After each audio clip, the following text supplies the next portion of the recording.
Hi అండి, అందరూ బాగున్నారు అనుకుంటున్నాను. ఈరోజు tangents and secants to a circle ఈ చాప్టర్ని ఫుల్గా రివిజన్ చేద్దామని. ఇందులో నుంచి మనకు ఒక షార్ట్ ఆన్సర్, ఒక ఎస్ఏ టైప్ కన్స్ట్రక్షన్ కన్ఫర్మ్గా వచ్చే అవకాశం ఉంది. మనకి లాస్ట్ ఎక్సర్సైజ్ అంటే థర్డ్ ఎక్సర్సైజ్ తీసేశారు కాబట్టి ఓన్లీ ఫస్ట్ 2 ఎక్సర్సైజెస్, చాలా సింపుల్ కాన్సెప్ట్, అది డిస్కస్ చేద్దాం. ముందు మనకి 3 రకాల డెఫినేషన్స్ తెలుసుకోవాలండి.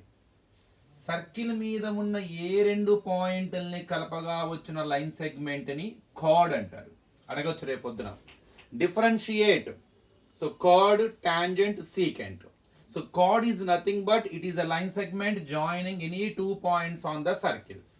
అలా కాకుండా if a line touches the circle at 2 distinct points then it is called as secant line.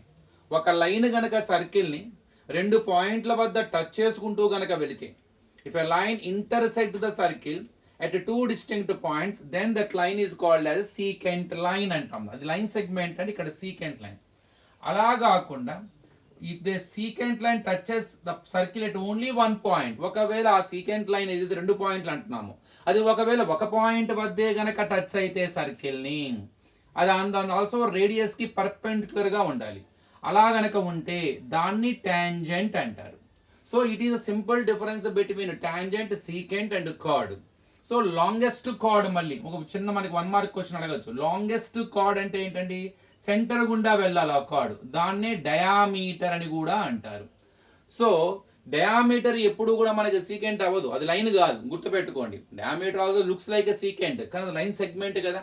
If a line intersects the circle at 2 distinct points, then that line is called secant line. If a line touches at only 1 point, then it is called as a tangent. ఇది simple introduction. ఇక ఈ tangent కి historical introduction ఏదైనా ఉందా? Tangent అన్నది Tangier అనే ఒక పదం నుంచి వచ్చిందండి. దీని అర్థము టచ్ అని. దీనికి డానిష్ మ్యాథమెటిషియన్ థామస్ ఒక్క నిమిషం అండి, స్పెల్లింగ్ చూద్దాం అయింది. ఫినాక్, FENEKE అనమాట. ఇన్ 1853. సో లాటిన్ వర్డ్, ఈ టాంజియర్ అన్నది లాటిన్ వర్డ్ నుంచి వచ్చింది. దాని అర్థం టచ్. సో దీన్ని ఇంట్రడ్యూస్ చేసిన ఆయన డానిష్ థామస్ ఫినాక్ ఇన్ 1853. ఇది హిస్టారికల్ బ్యాక్గ్రౌండ్ అండి, ఇది గుర్తుపెట్టుకోండి, మనకు 1 మార్క్లో కూడా వచ్చినా అడగచ్చు. ఇక ఇందులో ముఖ్యంగా ఎక్కువగా మనకి చాప్టర్ అంతా టాంజెంట్స్ మీదే ఎక్కువ స్కోప్ చేశాడు. ఇంతకీ టాంజెంట్స్ అనేవి ఎన్ని గీయచ్చు?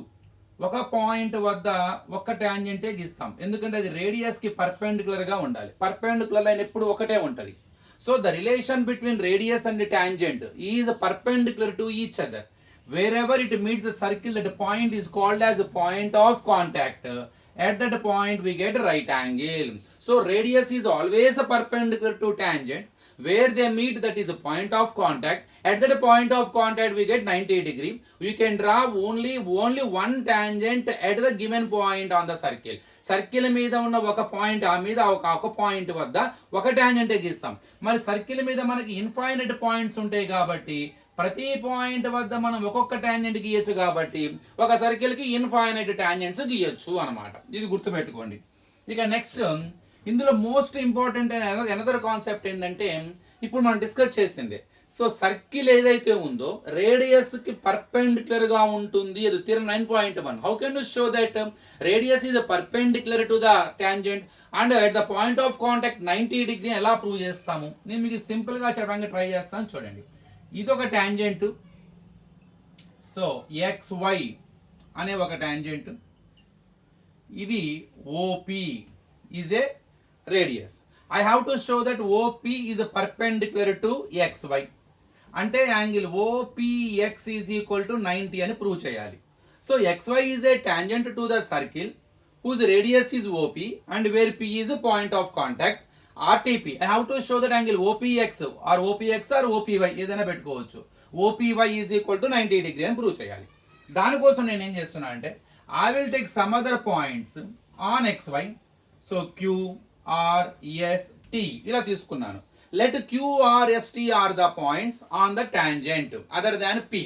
ఇప్పుడు What can you say about OP and OR? OP less than OR. No doubt about it. Because R is outside the circle. How can you say that R outside లో ఉందని? అది tangent కదా. Tangent అంటే circle ఒక point వద్ద touch అవ్వాలి కదా.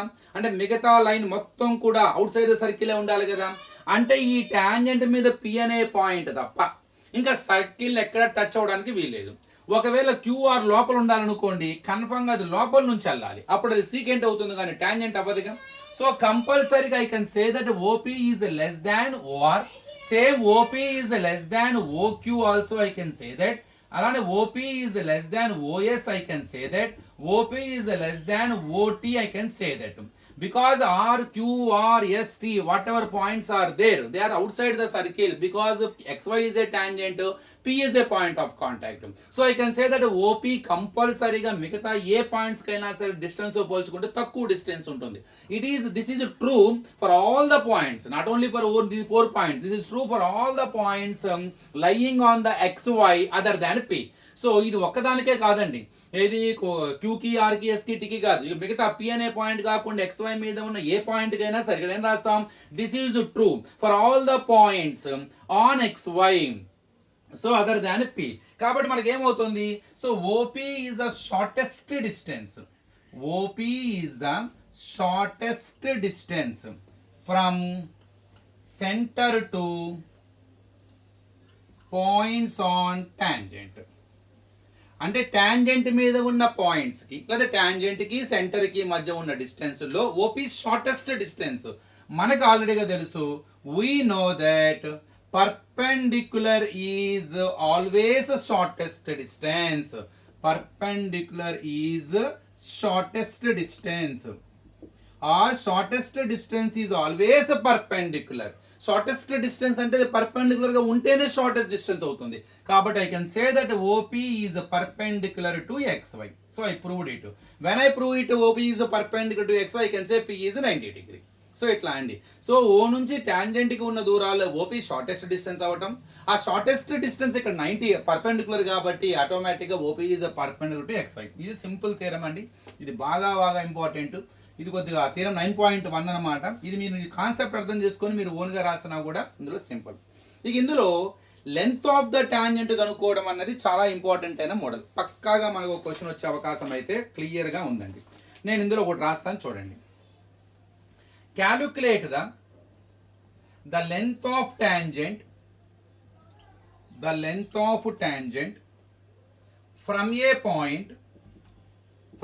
Point 15 centimeter away from the center of circle of radius 9 centimeter. ఇక్కడ ఒక సర్కిల్ కి సెంటర్ నుండి 15 సెంటీమీటర్ దూరంలో ఉన్న ఒక పాయింట్ నుండి గీసిన టాంజెంట్ యొక్క లెంత్ కనుక్కోవాలి. ఇది మనం ఆ సెంటర్ని ఓ అనుకుందాం, ఆ పాయింట్ పి అనుకుందాం, ఎక్కడ టచ్ చేస్తే అది ఏ అనుకున్నాం. ఓఏ రేడియస్ అవుతుంది సెంటర్ నుండి పాయింట్ కాబట్టి. రేడియస్ ఎంత ఇచ్చారు, 9 సెంటీమీటర్. సెంటర్ నుండి సర్కిల్ మీద ఉన్న పాయింట్కి మధ్య డిస్టెన్స్నే రేడియస్ అంటారు. ఇక్కడ ఏపీ ఈజ్ ద టాంజెంట్, దీని లెంత్ మనం కనుక్కోవాలి. క్వశ్చన్ మార్క్ ఇది. సో సింపుల్గా according to the diagram, so we are getting the point. అంటే ఎక్కడ నుంచి అయితే మనం టాంజెంట్ డ్రా చేసాము, ఆ టాంజెంట్ ఎంత దూరంలో ఉంది సెంటర్కి అనే డిస్టెన్స్ ఇచ్చాడు, అది D ఈజ్ ఈక్వల్ టు 15. అలానే ఆ సర్కిల్ యొక్క రేడియస్ ఇచ్చారు R, అది ఈజ్ ఈక్వల్ టు 9. ఆ పాయింట్ నుంచి మనం గీసిన ఏదైతే టాంజెంట్ గీసామో దాని లెంత్ కనుక్కోమంటున్నారు L. ఇక్కడ ఎల్కి ఆర్కి డీకి ఒక ఫార్ములా ఉందండి. ఎందుకంటే ఇది రైట్ యాంగిల్ ట్రయాంగిల్. ఎందుకంటే ఏ పాయింట్ ఆఫ్ కాంటాక్ట్ ఎక్కడైతే టాంజెంట్ టచ్ అవుతుందో అది 90 డిగ్రీగా. సో ఆ పాయింట్, సో అక్కడ 90 ఉంటే ఇది హైపోటెన్యూస్, రైట్ యాంగిల్ ట్రయాంగిల్ గా పైథాగరస్ లో అప్లై చేయొచ్చు. సో D స్క్వేర్ హైపోటెన్యూస్ అంటే ఇదండి, ఇది కాదు హైపోటెన్యూస్. ఇది చూస్తానికి హైపోటెన్యూస్ లా కనపడుద్ది. హైపోటెన్యూస్ ఎప్పుడు 90కి ఆపోజిట్ గా ఉంటుంది. కాబట్టి OP అంటే D square is equal to R square plus L square. It is the relation between distance, radius, length. మీరు ఈ ఫార్ములా గుర్తుపెట్టుకుంటే డైరెక్ట్గా ఆ మూడిట్లో ఏ రెండు ఇచ్చినా మనం మూడోది కనుక్కోవచ్చు. ఇక్కడ డిస్టెన్స్ ఇచ్చేసారు 15 whole square is equal, radius ఇచ్చేసారు 9 whole square plus L square మనం కనుక్కోవాలి. 225 is equal to 81 plus L square, plus 81 యువతలకు వస్తే minus, so is equal to L square. So L square is equal 225 లో 81 తీస్తే 144, స్క్వేర్ తీస్తే route కడితే 144, L is equal 144 route ఎంత అండి 12. So length of the tangent is 12 centimetre. ఇక్కడ మనకి ఎప్పుడు లెంత్ ఆఫ్ ద టాంజెంట్ అడగాలని రూల్ ఏం లేదు. ఒక్కోసారి లెంత్ ఆఫ్ ద టాంజెంట్ వాడే ఇచ్చి రేడియస్ వాడే ఇచ్చి డిస్టెన్స్ అడగచ్చు, లేదా డిస్టెన్స్ రేడియస్ లెంత్ ఇచ్చేసి మనం రేడియస్ కనుక్కోవచ్చు. సో ఈ మూడిట్లో ఏ రెండు ఇచ్చినా మీరు మూడోది కనుక్కోవచ్చు. What is the relation between L R D? D square is equal to L square plus R square, R square plus L square. ఇది గుర్తుపెట్టుకోండి. ఒక్కోసారి మనం దీని నుండే ఫార్ములా తయారు చేసుకోవచ్చు. D square is equal to R square plus L square. ఈ plus R square వద్దకు వస్తే D square minus R square is equal to L square. అప్పుడు అక్కడ స్క్వేర్ తీస్తే root, square root of D square minus R square is equal to L. Direct గా length of the tangent కి formula square root of D square minus R square. Simple. ఇలా కూడా ఒక formula 1 mark question అడగచ్చు అనమాట. So ఏదేమైనా you try to find out the, అంటే remember the relation between length, radius, tangent. ఇది మనకి చాలా చాలా ఇంపార్టెంట్ అయిందండి. ఈ మోడల్ మీద మనకి ప్రాబ్లమ్స్ కన్ఫర్మ్ గా ఇస్తాడు. ఇక ఇందులో ఇంకొక మోస్ట్ ఇంపార్టెంట్ అయింది theorem 9.2. How to prove that tangents drawn from an external point to a circle are equal. ఒక సర్కిల్ కి ఎక్స్టర్నల్ పాయింట్ నుండి మనము రెండు టాంజెంట్స్ గీస్తామండి. For example AP is a tangent and BP is a tangent. So they are drawn from external point P to a circle. So we have to show that they are equal in length. So బయట point నుండి circle కి మనము రెండు tangents గీయొచ్చు. ఆ రెండు equal అని prove చేయాలి. అంటే AP is equal to BP అని ప్రూవ్ చేయాలి. So here AP and BP are the tangents drawn from external point P to a circle. ఇక్కడ ఆర్టీపీ ఏంటి? AP equal to BP. Construction లో ఏం చేస్తారంటే ఓఏ జాయిన్ చేయండి, ఓబి జాయిన్ చేయండి and OP కూడా జాయిన్ చేయండి. So to prove it AP is equal to BP I joined OA, OB and OP.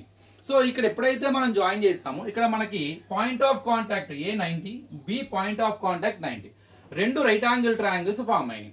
నేను ఈ రెండు రైట్ యాంగిల్ ట్రయాంగిల్స్ అని కాంగ్రుయెంట్ అని చూపిస్తే, ఎందుకంటే నేను డైరెక్ట్ గా వాటిని ప్రూవ్ చేయలేను కాబట్టి ఈ రెండు అందులో అప్పుడు ఏపీ ఈ రైట్ యాంగిల్ ట్రయాంగిల్లో ఉంది, బీపీ ఈ రైట్ యాంగిల్ ట్రయాంగిల్లో ఉంది. నేను గనక ఈ రెండు రైట్ యాంగిల్ ట్రయాంగిల్స్ గనక కాంగ్రుయెంట్ అని చూపిస్తే, కాంగ్రుయెంట్ అంటే ఏంటి? ఒకే సైజ్ ఉంటుంది, ఒకే షేప్ ఉంటుంది.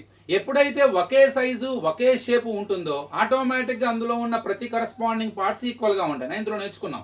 సో ఎప్పుడైతే నేను ఈ రెండు కాంగ్రుయెంట్ అని ప్రూవ్ చేస్తానో ఆటోమేటిక్ ఇందులో ఉన్న ఏపీ లెంత్, ఇందులో ఉన్న BP both are corresponding sides కాబట్టి అవి ఈక్వల్గా ఉంటాయి. ఇది నా లాజిక్. సో ఇప్పుడు ఆ రెండు ట్రయాంగిల్స్ ఏంటి? ఒకటేమో ఓఏపీ, ఇంకోటేమో OBP. So if I prove that and if I prove these two are congruent, I can say their corresponding parts are equal, so that I can say AP and BP are equal. ఇది నా logic. మరి ఇవి రెండు కాంగ్రుయెంట్ ఎలా prove చేయాలి?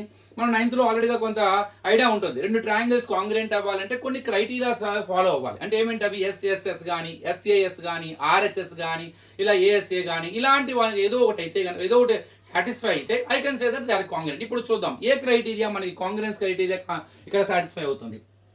First ఇందులో A వద్ద 90, ఇక్కడ బి వద్ద 90. సో ఎందుకని? So A comma B are points of contact of tangents AP and BP. So అక్కడ 90 కన్ఫర్మ్, అంటే ఒక యాంగిల్ ఈక్వల్ అయింది. తర్వాత చూడండి, ఇది రైట్ యాంగిల్ ఆర్ అని పెట్టుకుందాం, ఇక్కడ క్యాపిటల్ ఆర్. తర్వాత ఈ రైట్ యాంగిల్ ట్రయాంగిల్లో హైపోటెన్యూస్ ఏది? 90కి ఎదురుగా ఉన్న హైపోటెన్యూస్ ఓపీ. మరి ఈ ట్రయాంగిల్లో కూడా 90కి ఎదురుగా ఉంది ఓపీఏ. సో కామన్ హైపోటెన్యూస్ ఉంది. So OP is equal to OP.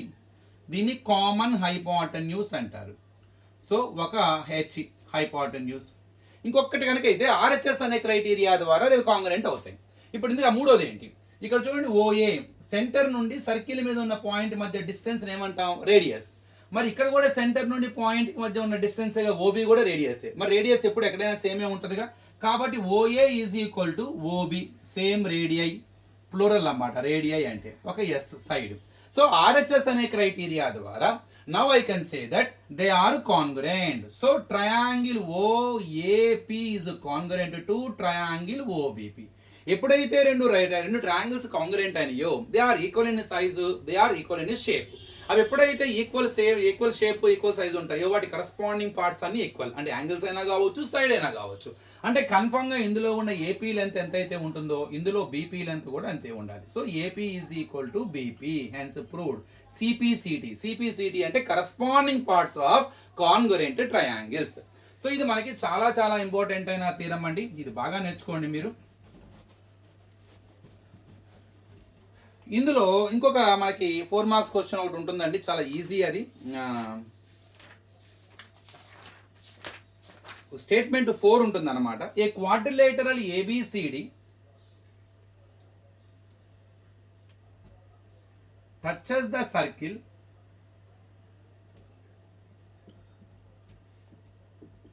at P, Q, R and S, show that AB plus CD is equal to AD plus BC.